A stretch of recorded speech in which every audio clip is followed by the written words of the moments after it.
Let's get you caught up now on other headlines we're following around the metro area. Today, a federal judge ruled a Georgia man charged with storming the U.S. Capitol on January 6th should remain in custody. Investigators say William Calhoun, an attorney from Americus, bragged about kicking in House Speaker Nancy Pelosi's door on social media.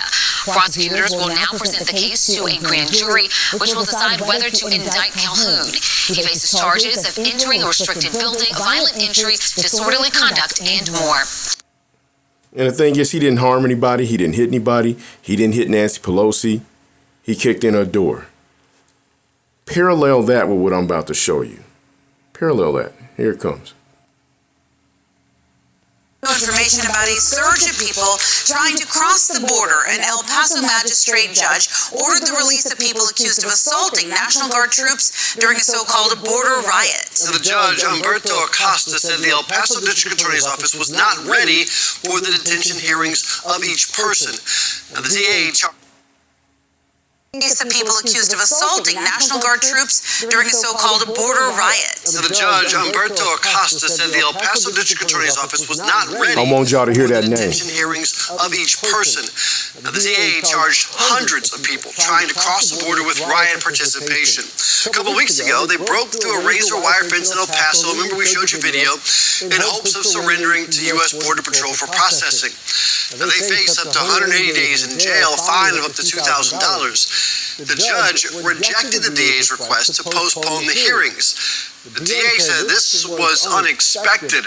On Facebook, he wrote, quote, "I want to emphasize that the state of Texas was in fact prepared to address each and every case on a case-by-case basis at a bond hearing.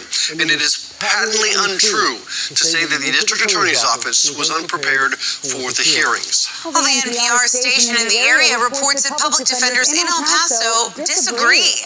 And now they worry about the status of the asylum seekers' release.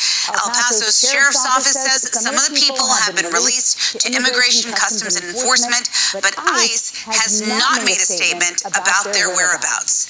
And it comes as Texas's Senate It caused a riot at the border, getting the liberal city special and walking free out of jail. The Texas judge reportedly ordering the release of several migrants seen in this shocking video, stampeding their way through razor wire while pummeling Texas National Guardsmen.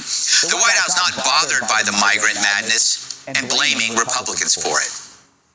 Most of the border crossers accused of beating up Texas National Guardsmen in a riot last month were released on their own recognizance Sunday. How does that make people in this country any safer? As the event unfolded, the Border Patrol was able to act quickly and get the situation under control and apprehend. That's what I mean about the unfairness in this country. You saw from the first video to this video from 3 years ago. This shit is just not right. This country is just not made for us, man. Whether you black or white, it's for these foreigners, boy. Michael Jackson was wrong. It don't matter if you black or white. Shit. Oh, man. Anyway.